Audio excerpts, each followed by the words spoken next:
Now, welcome to Dirt and Turf on behalf of the Social Sports Pad Podcast. I am the man they call Cobra, and in my starting lineup, I have Ben and Kat. How you doing, guys? Hey, how's it going? Doing great. All right. Spring training is underway. Unfortunately, we are a little bit behind in that. Sadly, we kind of got a little bit distracted. We had football. We had football getting started. With the off season. We also had other things going on. But hey, we're at baseball. We're getting ready before the season starts. I love it. Yeah, I absolutely love it. Yeah. Definitely something we are excited about. I think everyone who's wondering about my baseball credentials, my father was a bus driver for the Wilmington Blue Rocks baseball team, and if you don't know who the Wilmington Blue Rocks baseball team are, they are a minor league affiliate, or were a minor league affiliate of the Kansas City Royals. Unfortunately, during COVID, that has kind of gotten restructured. I don't know if they're still with the Royals now. I'd have to check. But they were with the Nationals during COVID, just because of locality. Oh. Yep, that was a thing. But I managed to meet some players who have become major leaguers and also World Series champions. That would include Salvador Perez. Is the main one that I remember seeing. But my dad definitely saw Mike Moustakas, Eric Hosmer, Lorenzo Cain, Alcides Escobar, Danny Duffy, Everett Tieford, Aaron Crow, and Alex Gordon was even there for a quick minute. So he met and rode with some major players. And that was a fun awesome. time. Yep. That is always awesome. And Ben and Kat, I'm pretty sure you guys are big baseball fans as well. Yes.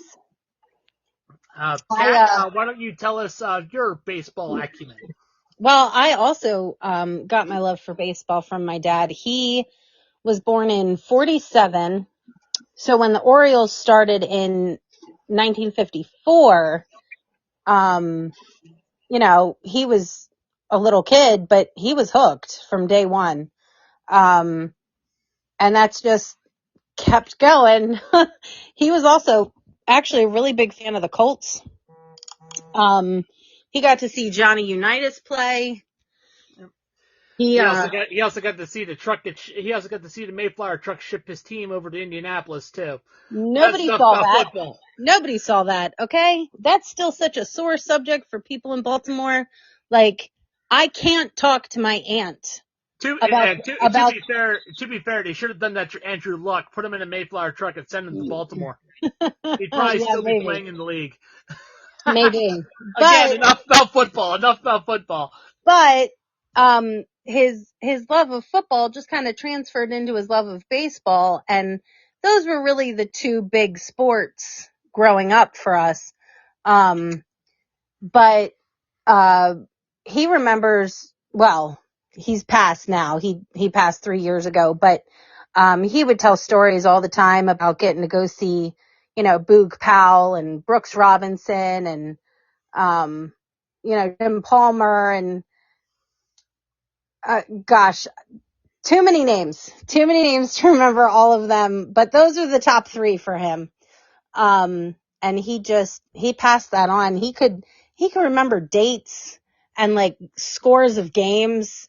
And I'm like, my brain does not have room for all that, Dad, but I love that you remember that. And now my favorite ball player, and everybody's going to roll their eyes. Okay. Cal Ripken Jr. But there's nothing wrong with Rippy, okay? There's nothing wrong with Rippy. I used to follow the Orioles when I was a kid because that's what was on TV. He was just literally on another level with how he handled himself on and off the field, with still being there for his kids. He still had a stellar career, and he was still there for his family. And so many people are caught up in either their career or their hobby, and they don't really have time for their family. So for a guy who broke Lou Gehrig's streak to still be involved with his kids, like, that was a big deal for me growing up. And my parents knew it. They they encouraged me to stay up the night that he broke the streak. And I stayed up and I watched that whole game, including the 5th inning break where he did the lap in the stadium. Nice. So Nice. And by the way, I acknowledge that I have been to Camden Yards before to watch a Royals versus Baltimore Orioles game play. And by the way, fuck you, Joaquin Soria. You fucking suck. Ben, I'm gonna go to you now. What is your baseball acumen? Well, I mean, I don't remember who got me into it per se, but I know my grandfather liked the Phillies. I liked the Hey, same Orioles. with my great grandfather. My great grandfather loves the Phillies. My mom loves the Phillies because of him. So I like the that's sorry to Phillies. awesome. interrupt. Yeah. I still like the Phillies. I'm just not as big as a fan. Definitely a big Orioles fan. Loved them since I can remember. Used to come home off the school bus. Can't wait to watch them. And that was every day I got off the bus to watch them play. After I got off, I'm just glued to the TV. Um, Ripken definitely was my favorite player. Mike Messina was until he decided to go to the Yankees. Boo, hiss. I hate you now. Um, the worst memory, though, probably when the Orioles were playing the Yankees and In the Tony, playoffs, it got robbed by a fan. Tony Tarasco would have caught that ball too. Yep. Uh, yeah. I figured we should have aired our not our grievances but our experiences with baseball. I mean, like I said, I'm a Royals fan. You guys are Orioles fans. Hey, you know what? That's okay. Like, Yeah. that's okay.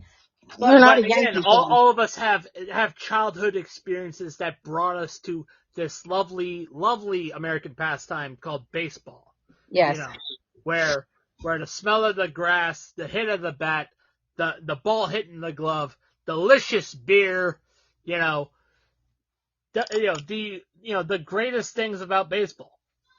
The sound of the ball hitting the catcher's mitt. Or the sound of the ball off the bat, if your team gets a home run. Exactly. There's no better sound. There's no better sound than that, than ball hitting leather or ball hitting bat. Oh man. Um, And especially when you go to one of these big stadiums. Now I have to say, my 3 of my 4 kids play in a little league, and some of the games you sit there and you're like, I'd rather watch this than the major leagues, but some of that is, the umpires sometimes interfere in the major leagues, and right. you've got challenges being made and all that stuff. Like, the flow of the game, I think, is getting choppier because of Yes. some of the advancements that we've put into baseball. But like, And I think it has to that has to do with how everyone that are sitting on that high pedestal, and I'm talking about, Rob Manfred, him, yeah, him, that piece of shit. We'll get to him. We'll get to him later. But basically how they all see that, attendance is going down because the game isn't fast. No, people aren't attending the games because they don't have the money. yeah, yeah. That's the easy answer. Is they don't have the money. They want, trust me, we the fans, we want to go to these games. Oh my Because gosh, there's yeah. nothing better than going to a baseball park and taking in the atmosphere. But we just don't have the money at times. Well, and even with some of the specials that I know Camden Yards runs, Yeah. I look at it and I'm like, oh, that looks really great. But And it's then, not just Camden Yards either. All of baseball has this problem. yeah, no, for sure. For sure. But you got to look at the ticket prices, and then you got to look at how much is parking going to be. Do I really want to ride on the light rail with my 4 children? No. Do I really want to pay for all of those tickets? No, I do not. Because Don't forget about the cost of food. oh. Now I will Don't even say get us also, started. Camden Yards does have another kind of like a meal deal kind of thing, but of course each one is like $20. Exactly. So, that's I'm spending $100 on the tickets. I'm spending $100 to get down into Baltimore City, and and then I'm you gotta spending and then you gotta $100 on food. yeah, and feed 4 kids, you said? Yes. Because guarantee obviously you're not gonna sit still. They want more drinks. That's stupid too. Yeah. And There's a lot. And that's also not just a major league problem either. That's also a minor league problem too. Now, I will say, when I went to the Frederick Keys games, their tickets are those extremely motherfuckers. affordable. Forgive me, I had to say that because, again, Blue Rocks, based in Frederick Keys all the damn time. Fuck I'm those sure they do. But at the same time, what they do in their stadium is, really what you kind of expect from a minor league team. And quite frankly, again, I'd almost rather go to a AAA game rather than a majors. Just because of cost. The cost and the umpires are not as what's the word I'm looking for? Bullshit. Yeah, there you go. Yeah, that works. Yeah. So speaking of the minor leagues, I think we should look at spring training for a quick minute.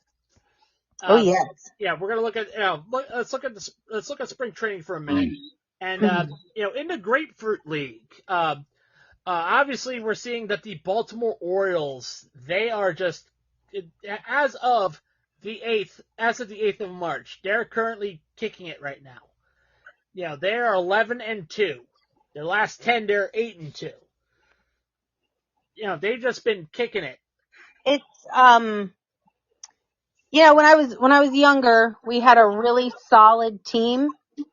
Through like high school and college, they were a joke. Like essentially they were a joke for probably 15 years Probably of my during life. the Brian Roberts era.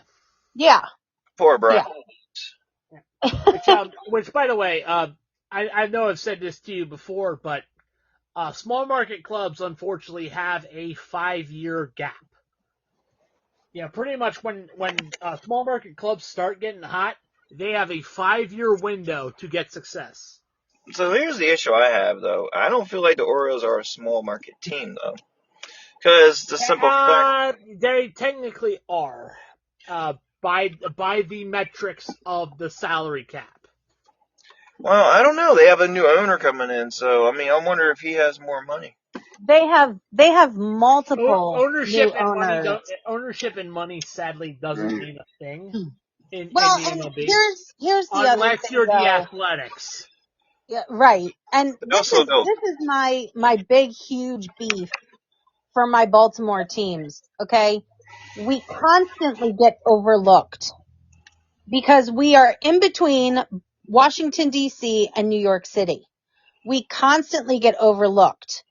And Not just New York either. You also got Philadelphia to deal with as well. So again, you are in that small market. We've literally got a line of cities, and Baltimore just keeps being considered, not a serious contender. And last year when we won the division, people still had negative things to say. Oh, this won't last. Oh, they got over 100. Whoop-de-doo. Which, to be fair, there's a kernel of truth in that because of I'll use the Kansas City Royals for an example. As soon as that 5-year metric fell out, our team crumbled, and we're now the Royals are back to rebuild mode. We had to keep. The We had to, only reason, yeah. the only reason why they talk about that like that is because Arbitration. The Orioles' history of losing. They don't have faith. They don't think that they're going to sustain it. But they have the best farm system, and they're not even in their prime yet. They're still The farm completely young. system, the farm system that we have developed is like literally the measuring stick for every other farm system in the entire major league. Yeah, everybody's trying to copy us. The Royals had the same thing too. I don't know if that is still true or not, but at this present time. But the Royals. Well, and it's not just the players that they have to develop on U.S. soil. It's where they're going to find these players because, of course, we've got a lot of Japanese players. We've got a lot of Caribbean players from Puerto Rico, Cuban. Dominican Republic. Yeah, Cuba, Puerto Rico, Venezuela. Korea. Wasn't there a kid from Britain that they were trying to bring over? Yeah. I might have heard something about that. I seem to remember a British kid at one point, but the Orioles have developed this farm system that is bringing in so many good players, and I think our biggest stumbling block is that we're not taking those talents and enhancing them once they're here. I think a lot of the front office management style is very hands off, and we don't have a lot of how can we improve this player? Instead, we just kind of go, well, this is what we have. And I feel like we need to better develop players. And that is one thing, this is going to really hurt for me to say, but that is one thing that I feel like the Yankees do really well. Well, Kat, what the Yankees actually do is they price you out. That's what they do. They have done that, yes, but they still do that. But they have also taken players that, had a lot of promise, and they've elevated the promise. Well, that also has to do with a change of scenery, too. Especially when you go to the Yankees. The Yankees are going to try to praise you and put you up on a block. Because what do they have, really? They don't grow their own players. When was the last time they had their own homegrown player? Probably Derek Jeter. Maybe Aaron Judge. Aaron Judge, actually. Aaron Judge, yeah. And he's not even that good, in my opinion. He just hits home runs. That's all he does. He doesn't do anything else better. Sometimes that's all you need to get butts in the seats is hit dingers. Our first baseman. Oh my gosh, his last name just went. Chris Davis. Oh, Chris Davis. Chris Davis. Bobby Bonilla 2.0, you mean? He hit bombs all the time. Nobody complains. But the thing was, the Orioles got on base so that when he did hit yard, everybody came home. But here's the problem with Davis, though. Davis, when he was actually hitting and didn't get suspended and then lose his concentration, and I think that's where he just fell down because I guess he never got permission from the doctor. I don't know what the hell happened there to be able to take the medication. But he was just taking ADHD medicine. Some form wasn't supposedly filled out or something. And did he even reapply? As far as I know, I don't think he ever tried. I don't know because he looked lost. Part of the conversation was that without his medication, it was actually kind of dangerous for him to play baseball. That's what I'm saying. Like, after he got suspended and came back the next following year, he just looked completely lost. Like, he didn't know what he was doing. And the Orioles didn't handle that well. They should have handled it differently. They didn't. They should have rested him. They should have figured out what was going on. Instead of letting him struggle. They probably put him on a different medication that was, quote, legal. And also, I believe also they were also pressured by the unfortunate, massive contract he signed, which became And an albatross around the Orioles. that is where I have a problem. So they were hesitant to give him a big contract because of Albert Pujols. Okay, big deal. Yep. Albert Pujols, whatever. That was a one-time thing. Okay, he didn't cause any issues though. That was something completely unrelated. Then he's like, "Oh, I don't want to spend any more money." And then he spends money on Chris Davis when he could have spent the money on Manny Machado. See, I don't like Manny Machado. I always don't thought like him either. Manny Machado's an asshole. I he really agree, is. but at the He time, really is. He had was the so much only promise. he was the only prospect that we had at the time that we should have signed.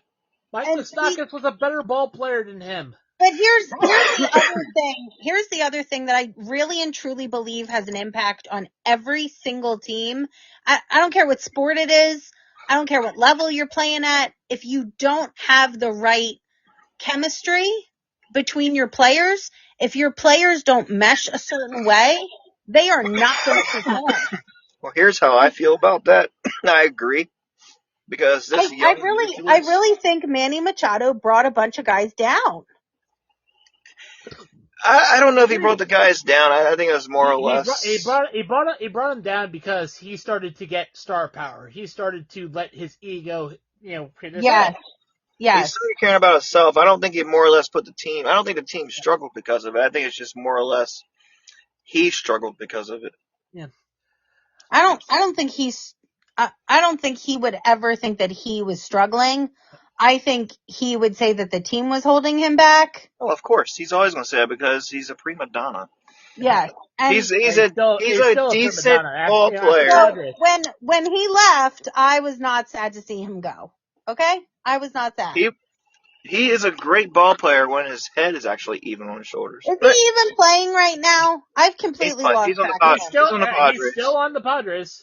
Is he really? Yep, that witted shit. Yep, wearing the brown stained uniform. I agree with the whole chemistry thing because last year the Orioles, they're young, they all are hip on everything that's going on with today's whatever language. Yeah. They all know each other. They grew up with each other in the minors. All these players were not bought from other teams. And this year I think it's going to be even better. I'm looking for them to win the division. I definitely agree with that. The Orioles pretty much, if they win the division, they're pretty much playing with house money. And I have a feeling that Jackson Holiday might make the opening roster. I wouldn't be surprised about that either, man. I mean, his interview. Some of his hits and some of the reach that he has with that ball once he makes contact. Yep. That's just. It was mind blowing, and of course, none of us are really watching this on TV. We're seeing it in reels all over whatever social media platform we're on. Yeah, I'm watching the game cast right now. Orioles are playing the Tigers. Jackson Holiday's on up the bat. Nice. Well, speaking before we get excited about the opening season, we got to talk about a very important issue because this affects not only the players on the field, but this also affects us too. And that would be the uniform situation, courtesy of Fanatics. I can't. Who we are affiliated with, but we still have to bring this up. Fanatics, can't. What are you doing? Who was in charge of this? Yeah. Who said, let's put these see-through pants on all the guys? That sounds like a great idea. Also, you also can barely see the names and the numbers on the jersey. Who thought that was a good idea, too? Half of this is Nike's fault. Half of this is Fanatics' fault. Who's the designer that came up with this? 40% Fanatics, 40% Nike, 20% Rob Manfred. Yeah. No, you're right there. I feel like they tried to incorporate some new fangled, breathable, lightweight material because, it's going to be the next big thing. We can see their underwear, guys. Yeah, and sometimes not even their underwear.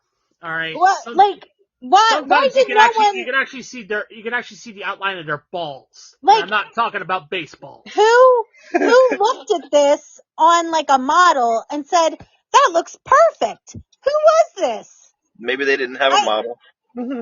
I do not, apparently it was a mannequin, okay? I don't want to go to the ball game and watch these guys jiggle all over the place because we can see their underwear. Yeah. Look, no Like, one wants to see if they're wearing a nutty buddy, okay? no, no one needs to no. know if their jockstrap is sponsored by Shock Doctor. No one needs to see that. That's gonna be the new like advertising now. Like they're gonna zoom in on the player's ass, Yeah. and it's gonna say like, check this out. Manny Machado is wearing underwear sponsored by MeUndies. It's a thong. that's what's up his ass. Giancarlo Stanton. He's wearing some very nice underwear today. Oh shit! It's a thong. Calvin Klein. Oh look, he's wearing bright pink. Yep. Like, or Second God grade. forbid, a blacks.com. isn't there a players union? Like, can't the players union be like, guys, this is bullshit. You have got to change these pants. I will say that there have been the players union have made this all aware. Fanatics have said they're definitely getting this fixed. Unfortunately, the question is exactly: is it going to be before the end of spring training, before opening day, or is it going to be after opening day? You know? Right. Like, how many games are these guys going to have to play like the other this? concern that this trickles out to is to us, the consumer. Yeah. Because this is the product that's going onto the field. When we shell out our money for these jerseys, are they going to appear as bullshit as they do on the field as do off it into our hands? See, I won't even buy one of the jerseys if they look like they do right now. Yeah. Hold on, Oh, let's God, see. they're trash.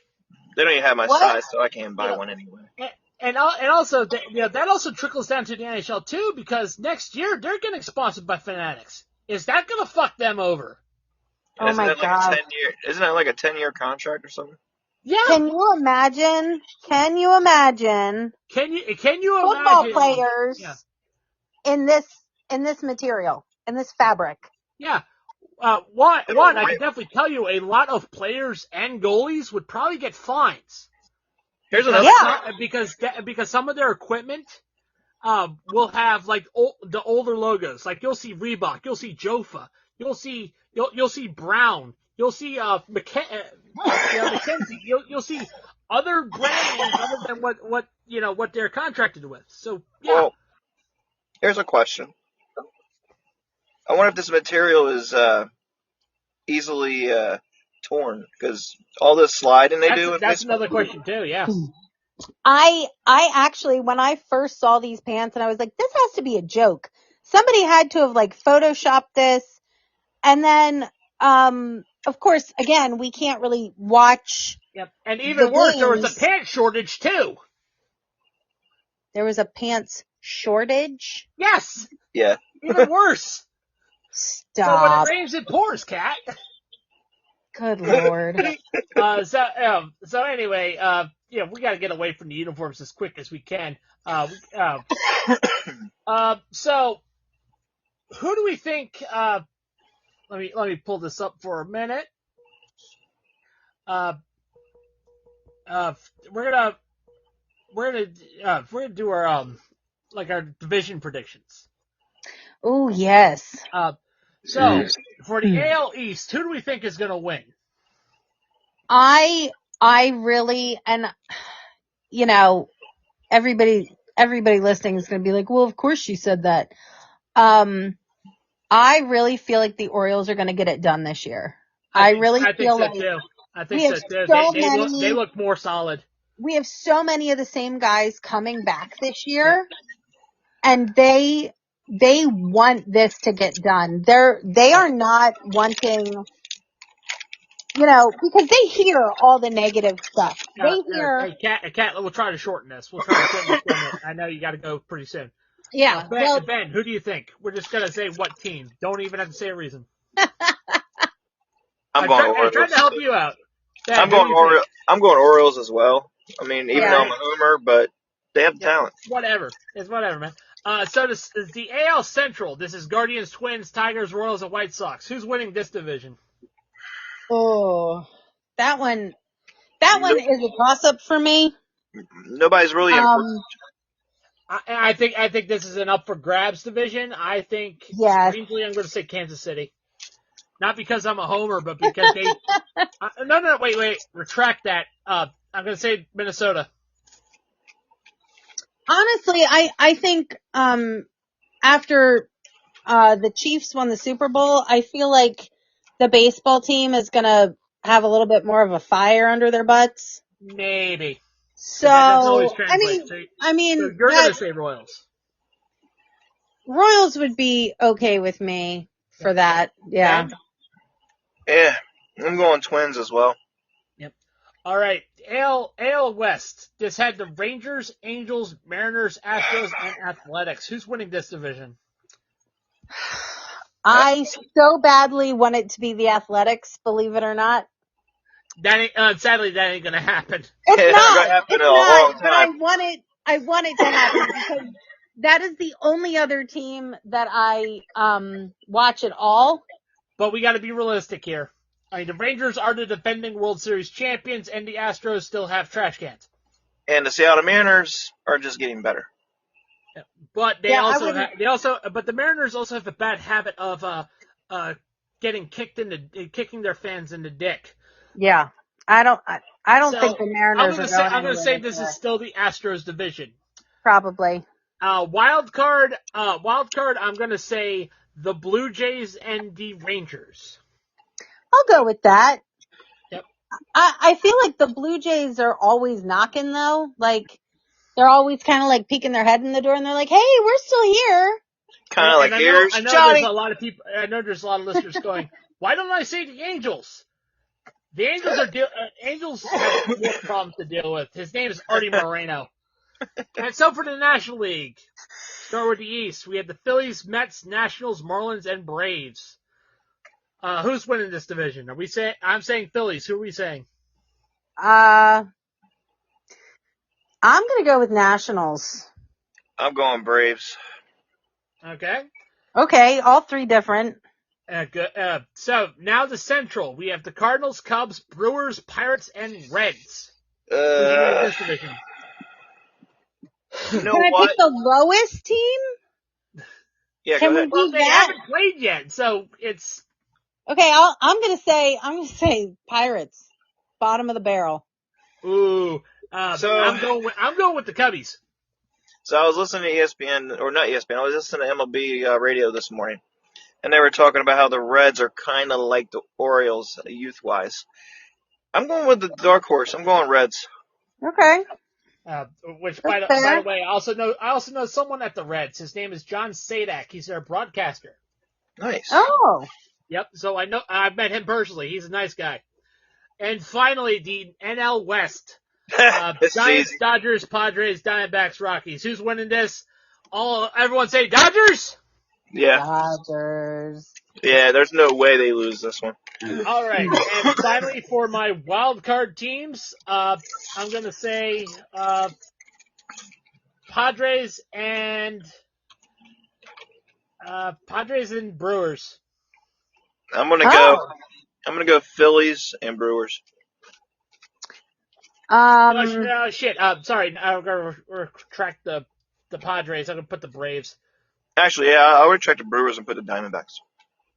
Okay. I was gonna say Braves and Padres. Yep. All right. Because I can definitely tell you it was not going to be La Mets reigning supreme across the land. But no, it was not going to be Mets. So we're gonna get get ready to end this podcast.